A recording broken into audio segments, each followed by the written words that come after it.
Hello everyone, আসসালামু আলাইকুম। সবাইকে স্বাগত জানাচ্ছি কিয়াস কজি হোমে। কেমন আছেন সবাই? আশা করছি সবাই অনেক অনেক ভালো আছেন। আলহামদুলিল্লাহ, আমরাও খুব ভালো আছি। আজকে আমার বড় ছেলের অর্ধবার্ষিকীর প্রথম পরীক্ষা, তো ওকে নিয়ে আমি বের হচ্ছি। আর ওকে নিয়ে ছোটো বাবুকে স্কুল থেকে নিয়ে আসব। আমার বড় ছেলের পরীক্ষা 10টা থেকে শুরু হবে, আর আমার ছোট ছেলের ছুটি হবে 10টায়। তো ওদের পাশাপাশি স্কুল, সেই জন্য একজনকে স্কুলে ঢুকিয়ে দিয়ে আরেকজনকে নিয়ে চলে আসব।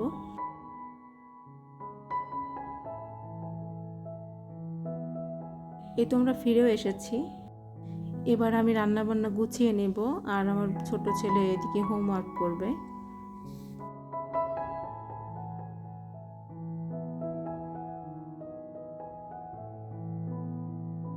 আজকে আমি ডাল রান্না করছি, তারপরে মাংস রান্না করব, পেঁপে দিয়ে আলু দিয়ে ভাজা করব, আর বেগুন ভাজা।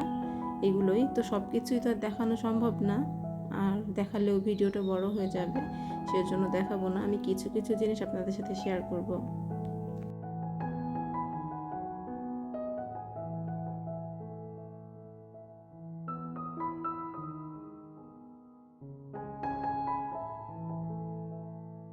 এবার আমি মুরগির মাংসটা রান্না করে নিব। মুরগির মাংসটা প্রথমে ধুয়ে পরিষ্কার করে নিয়েছিলাম, এবার রান্না করে নিচ্ছি। আমি প্রথমে আদা রসুন বাটা দিয়ে মশলাটা কষিয়ে নিচ্ছি। যদি আমি গরম মশলাটা আগে দিই, তো এই দিন মনে ছিল না, সেই জন্য আমি পরে দিচ্ছি। তো সমস্যা নাই, এর মধ্যে ভাজা হয়ে যাবে, গরম মশলাটার ফ্লেভারটা বের হবে। তবে প্রথম দিকে দিলে বেশি ভালো হয় আর কি। তারপরে আমি একটু গুঁড়ামরিচ দিচ্ছি, হলুদ দিচ্ছি, তারপরে একটু লবণ দিচ্ছি। লবণটা হচ্ছে হাফ চামচের একটু বেশি আছে।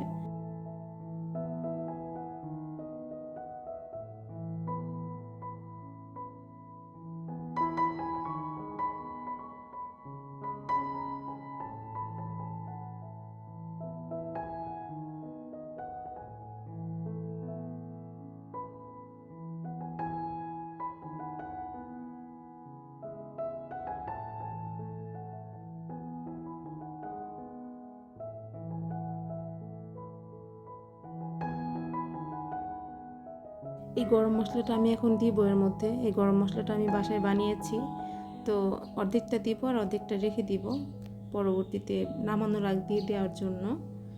আমার মাংসটা প্রায় হয়ে গিয়েছে। এবার আমি বাকি মশলাটা দিয়ে 5 মিনিটের মতো দমে রেখে দিব। আর এদিকে আমার বড় ছেলেকে আনতে যাওয়ার সময় হয়ে গিয়েছে। আমার বড় ছেলের পরীক্ষা 3 ঘন্টা, 10টা থেকে 1টা পর্যন্ত, কিন্তু ও 3 ঘন্টা পরীক্ষা দিতে হয় না। দেখা যায় যে 12টার সময় ওর পরীক্ষা হয়ে যায়। প্রায় সবগুলো পরীক্ষা 12টা বা তার আগেই হয়ে গিয়েছে। আর সেজন্য আমি একটু আগেই বের হচ্ছি, 12:15টার দিকে। কারণ ওর পরীক্ষা হয়ে গেলে ও তো বোরিং ফিল করবে একা একা, কারণ সবাই পরীক্ষা দেয়, ফ্রেন্ডরাও তো বের হয় না। বাচ্চাকে নিয়ে ফেরার সময় এই ভিডিওটা। এখানে দেখেন, মা সব সময় মাই হয়, সেটা যে কোনো প্রাণী হোক। কিভাবে শুয়ে আছে আর বাচ্চাগুলো খাচ্ছে, খুব যত্ন করে কিন্তু বাচ্চাগুলোকে খাওয়াচ্ছে, অন্য প্রাণী হলেও। আর সিঁড়ির সব জায়গায় মানে কয়েকটা ধাপ পার হলেই একটা করে বিড়াল বসে আছে, তো ভাবলাম যে ভিডিও করে নেই। একদম রয়্যাল স্টাইলে বসে আছে। টেবিলে সবগুলো খাবার তখনও দেওয়া হয়নি, তো একটু ফুটেজ নিয়েছিলাম। এটা হচ্ছে সন্ধ্যার দিকের ভিডিও।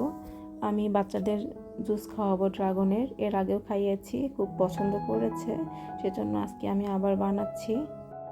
আমার বড় ছেলে অনলাইনে ক্লাস করছে, ছোট ছেলেটাও পড়াশোনা করছে, সেজন্য জুসটা বানিয়ে আমি ওদের রুমে নিয়ে যাব এখন। ওই সময় অনেক বেশি গরম ছিল, আর জুসটা অনেক প্রশান্তিদায়ক ছিল, সেজন্য আমি এটা বানিয়েছিলাম। যদিও ওরা ঠান্ডার মধ্যেই বসে আছে।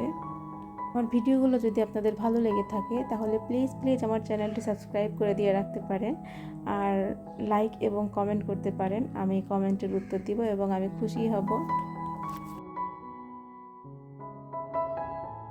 জুস কিন্তু আমরাও খেয়েছি, তো আমাদেরটার ভিডিও করা হয়নি। তো এটা হচ্ছে পরের দিন সকালের ভিডিও। তাসিন জারিরের বাবা আবার অনেক বেশি চা পছন্দ করে, সে সকাল বিকাল চা খেতে ভালোবাসে। তো ওই জন্য আমি সকালবেলা চা বানাচ্ছিলাম আফটার ব্রেকফাস্ট। তো ভাবলাম যে আপনাদের সাথে শেয়ার করি। আমি হচ্ছে একটু মশলা চা বানাতে বেশি পছন্দ করি, কারণ আমাদের সবারই তো একটু অ্যালার্জি বা ঠান্ডা এই সমস্যাটা থাকে। তো আমি আদা আর গোলমরিচের গুঁড়া দিয়ে চা বানিয়েছি। এটা কিন্তু অনেক উপকারী। এই ড্রেসটা আমি আমাদের কিউট সোনা পাখির জন্য বানিয়েছি, আমার বোনের মেয়ে। তো ও আমার কাছে শুধু বলে, মিম্মি ড্রেস বানিয়ে দিও তো, ড্রেস বানিয়ে দিও তো, কতবার যে বলে। তো ওর জন্য আমি বানিয়েছিলাম এটা। তো এখনও পৌঁছানো হয়নি ওদের কাছে। তো 3টা ড্রেস বানানো হয়েছে, খুব তাড়াতাড়ি পাঠিয়ে দিতে হবে। আসলে দূরত্ব অনেক বেশি, তো আসলে নিয়ে যাওয়ার কেউ নেই। এটা হচ্ছে রাতের ভিউ, এত সুন্দর লাগে রাতে, কিন্তু ভিডিও ক্যামেরা এত সুন্দর আসে না। তারপর আপনাদের সাথে শেয়ার করলাম। তো আজকে এ পর্যন্তই। সবাই খুব খুব ভালো থাকবেন। আল্লাহ হাফেজ, আসসালামু আলাইকুম।